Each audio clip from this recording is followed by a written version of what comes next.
আজি আমি এইটো ভিডিঅ'ত আপোনালোকে ফিল্ডত গৈ যদি এনেকুৱা এটা ঘৰ পায় তেনেহ'লে কেনেকৈ ইয়াৰ CN নাম্বাৰ দিব আৰু সেন্সাস হাউচ নাম্বাৰ কৰিব এই বিষয়ে আলোচনা কৰিম।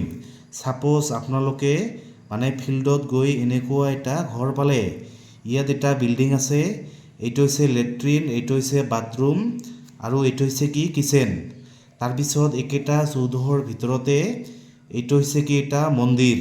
তাৰপিছত এইটো হৈছে এটা কি গেৰেজ বা গোহালি ঘৰ বা ভঁৰাল। তাৰপিছত আগফালে কি আছে এটা শ্বপ আছে। তেনেহ'লে আপোনালোকে এই ঘৰটোৰ CN নাম্বাৰ আৰু CHN নাম্বাৰ কেনেকৈ দিব? যিহেতু এই সকলোবোৰে এটা চৌহদৰ ভিতৰতে আছে, সেইকাৰণে ইয়াৰ CN নাম্বাৰ এটাই হ'ব। সাপোজ আগৰ ঘৰটোৰ CN নাম্বাৰ আছিল কিমান 2, তেনেহ'লে এইটো বিল্ডিঙৰ CN নাম্বাৰ কিমান হ'ব 3।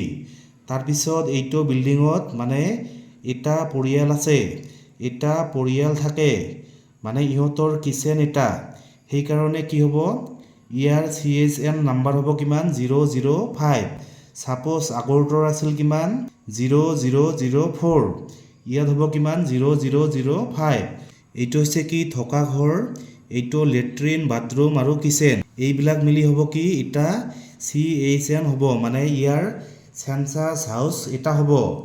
তাৰপিছত এইটো হৈছে কি এটা মন্দিৰ টেম্পল, এইটো বেলেগ উদ্দেশ্যত ব্যৱহাৰ হয়, সেইকাৰণে ইয়াৰ CHN নাম্বাৰ কিমান হ'ব, ইয়াত হৈছে 5, ইয়াত হ'ব 0006, ইয়াৰ বেলেগকৈ এটা সেন্সাস হাউচ নাম্বাৰ দিব লাগিব। তাৰপিছত এইটো হৈছে কি গেৰেজ বা গোহালি ঘৰ বা ভঁৰাল, তেনেহ'লে এইটোৰো এটা সেন্সাস নাম্বাৰ দিব লাগিব। ইয়াত 6, এইটো কি হ'ব 0007। তাৰপিছত তলত ইহঁতৰ ঘৰৰ বাউণ্ডাৰীৰ ভিতৰত দুটা দোকান আছে, এইটো হৈছে বেলেগ দোকান আৰু এইটো হৈছে বেলেগ দোকান, সেইকাৰণে এই দোকান দুটাৰ বেলেগ বেলেগ সেন্সাস হাউচ নাম্বাৰ হ'ব। আগত হৈছে কিমান 0007, ইয়াত হ'ব কিমান সেন্সাস হাউচ নাম্বাৰ হ'ব 0008। তাৰপিছত এইটোৰ হ'ব কি 0009। আপোনালোকে এনেকৈ সেন্সাস হাউচ নাম্বাৰ দিব লাগিব।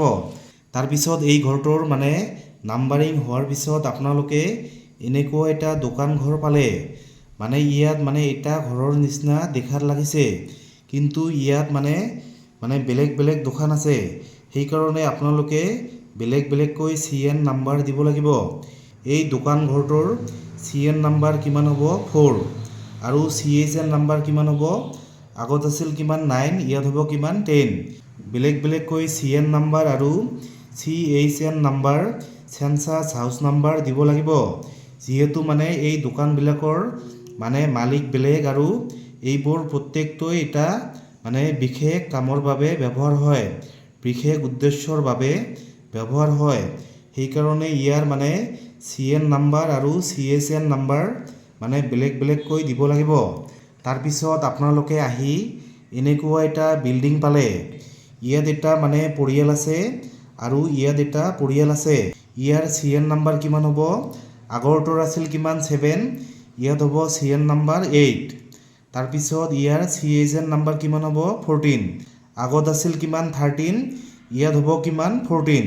তাৰপিছত আপোনালোকে ওপৰত গৈ দেখা পালে যে ইয়াত কি এটা ঘৰ আছে, ইয়াৰ CHN নাম্বাৰ কিমান হ'ব 00015, কিন্তু ইয়াৰ ভিতৰত দুজন মানুহ থাকে, এই মানুহ দুজনে বেলেগ বেলেগ কিচেন ইউজ কৰে।